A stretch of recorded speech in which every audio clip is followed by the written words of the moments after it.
Hi viewers, welcome back to my channel. ಇವತ್ತು ನಾವು ಬಿಸಿ ಅನ್ನ ಮುದ್ದೆಗೆ ಭಾಳನೇ ರುಚಿಯಾಗಿರುವಂತಹ ಬೆಂಡೆಕಾಯಿ ಹುಳಿಯನ್ನು ಯಾವ ರೀತಿ ಮಾಡೋದು ಅಂತ ನಾವೀಗ ನೋಡ್ಕೊಳ್ಳೋಣ. ಮೊದಲಿಗೆ ನಾನು ಬೆಂಡೆಕಾಯನ್ನು ತೊಳೆದು ಒರೆಸಿ ಇಟ್ಕೊಂಡಿದ್ದೀನಿ. ನಾನಿವಾಗ ಇದನ್ನು ಉದ್ದುದ್ದವಾಗಿ ಹೆಚ್ಕೊತಾ ಇದ್ದೀನಿ. ಸಾರಿಗೆ ಯಾವಾಗಲೂ ಈ ರೀತಿಯಾಗಿ ಉದ್ದುದ್ದವಾಗಿ ಹೆಚ್ಕೋಬೇಕು. ಈಗ ನೋಡಿ, ಎಲ್ಲವನ್ನು ಕಟ್ ಮಾಡಿ ಇಟ್ಕೊಂಡಿದ್ದೀನಿ. ಮೊದಲಿಗೆ ಒಂದು ಪ್ಯಾನನ್ನು ಇಟ್ಕೊಂಡು ಸ್ವಲ್ಪ ಎಣ್ಣೆಯನ್ನು ಹಾಕ್ಕೊಂಡು ಈ ಬೆಂಡೆಕಾಯಿಯನ್ನು ಉರಿಲಿಕ್ಕೆ ಹಾಕ್ಕೊಂಡಿದ್ದೀನಿ.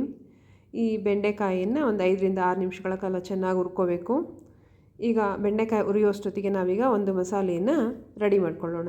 ಈಗ ಸ್ಟವ್ ಮೇಲೆ ಒಂದು ಪ್ಯಾನ್ ಇಟ್ಕೊಂಡು 1-2 ಸ್ಪೂನಷ್ಟು ಎಣ್ಣೆ ಹಾಕ್ಕೊಂಡು 2 ಈರುಳ್ಳಿಯನ್ನು ಉದ್ದವಾಗಿ ಹೆಚ್ಚಿ ಇದಕ್ಕೆ ಹಾಕ್ಕೊಂಡಿದ್ದೀನಿ. ಇದ್ರ ಜೊತೆಗೆ 1 ಸ್ಪೂನು ಜೀರಿಗೆ ಹಾಕ್ಕೊಂಡು 1-2 ನಿಮಿಷಗಳ ಕಾಲ ಹುರ್ಕೊಂಡು ನಂತರ ಇದಕ್ಕೆ ನಾನು 2 ಕಟ್ ಮಾಡಿರುವ ಟೊಮೊಟೊವನ್ನು ಸಹ ಸೇರಿಸ್ಕೊಂಡು ಚೆನ್ನಾಗಿ ಹುರ್ಕೊಂಡು ಇದನ್ನು ತಣ್ಣಗಾಗೋದಕ್ಕೆ ಬಿಡೋಣ. ಈಗ ನೋಡಿ, ಬೆಂಡೆಕಾಯಿ ಕೂಡ ಚೆನ್ನಾಗಿ ಫ್ರೈ ಆಗಿದೆ. ಈಗ ನಂತರ ನಾನೀಗ ಮಸಾಲೆ ರುಬ್ಬಲಿಕ್ಕೆ ಒಂದು ಮಿಕ್ಸಿ ಜಾರ್ಗೆ ಕಟ್ ಮಾಡಿರುವ ತೆಂಗಿನಕಾಯಿ ಹಾಕ್ಕೊಂಡಿದ್ದೀನಿ.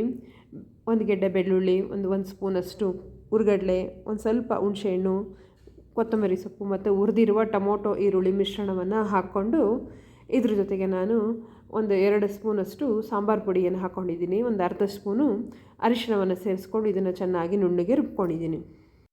ಈಗ ಸಾರಿಗೆ ಒಗ್ಗರಣೆಯನ್ನು ಹಾಕೊಳ್ಳೋಣ. ಒಂದು ಪಾತ್ರೆಯನ್ನು ಬಿಸಿ ಇಟ್ಟು ಸ್ವಲ್ಪ ಎಣ್ಣೆ ಹಾಕ್ಕೊಂಡಿದ್ದೀನಿ. 1/2 ಸ್ಪೂನ್ ಸಾಸಿವೆ, 1-2 ಎಸಳು ಕರಿಬೇವು ಹಾಕ್ಕೊಂಡಿದ್ದೀನಿ. ಈಗ ರುಬ್ಬಿರುವ ಮಿಶ್ರಣವನ್ನು ಹಾಕ್ಕೊಂಡು ನಿಮಗೆ ಯಾವ ಹದಕ್ಕೆ ಬೇಕೋ ನೀರನ್ನು ನೋಡಿಕೊಂಡು ಹಾಕ್ಕೋಬೇಕು. ಈಗ ಉಪ್ಪನ್ನು ಹಾಕ್ಕೊಂಡಿದ್ದೀನಿ. ಈಗ ಸಾರು ಚೆನ್ನಾಗಿ ಕುದ್ದ ನಂತರ ಈಗ ನಾನು ಹುರಿದಿಟ್ಟಿರುವ ಬೆಂಡೆಕಾಯನ್ನು ಇದಕ್ಕೆ ಹಾಕೋತಾ ಇದ್ದೀನಿ. ಸಾರು ಸ್ವಲ್ಪ ಚೆನ್ನಾಗಿ ಕುದ್ದ ನಂತರ ಬೆಂಡೆಕಾಯಿ ಹಾಕ್ಕೊಂಡ್ರೆ ಸಾಕಾಗುತ್ತೆ. ಬೆಂಡೆಕಾಯಿ ಮೊದಲೇ ಉದ್ದಿರೋದ್ರಿಂದ ಭಾಳ ಬೇಗ ಬೇಯುತ್ತೆ. ಈಗ ನೋಡಿ, ಸಾರು ಚೆನ್ನಾಗಿ ಕುದಿಸ್ಕೊಂಡ್ರೆ ಈಗ ಬೆಂಡೆಕಾಯಿ ಹುಳಿ ರೆಡಿಯಾಗೋಗುತ್ತೆ. ಬಿಸಿ ಬಿಸಿ ಅನ್ನ ಮುದ್ದೆಯೊಂದಿಗೆ ಸವಿಯಲು ಭಾಳನೇ ರುಚಿಯಾಗಿರುವಂಥ ಈ ಬೆಂಡೆಕಾಯಿ ಸಾರನ್ನು ನೀವು ಸಹ ಮಾಡಿ ಹೇಗೆ ಬಂತು ಅಂತ ತಿಳಿಸಿ. ನಮ್ಮ ಈ ವಿಡಿಯೋ ನಿಮಗೆ ಇಷ್ಟವಾಗಿದ್ದರೆ ಪ್ಲೀಸ್ ಲೈಕ್ ಮಾಡಿ, ಶೇರ್ ಮಾಡಿ, ಸಬ್ಸ್ಕ್ರೈಬ್ ಮಾಡಿ. ಧನ್ಯವಾದಗಳು.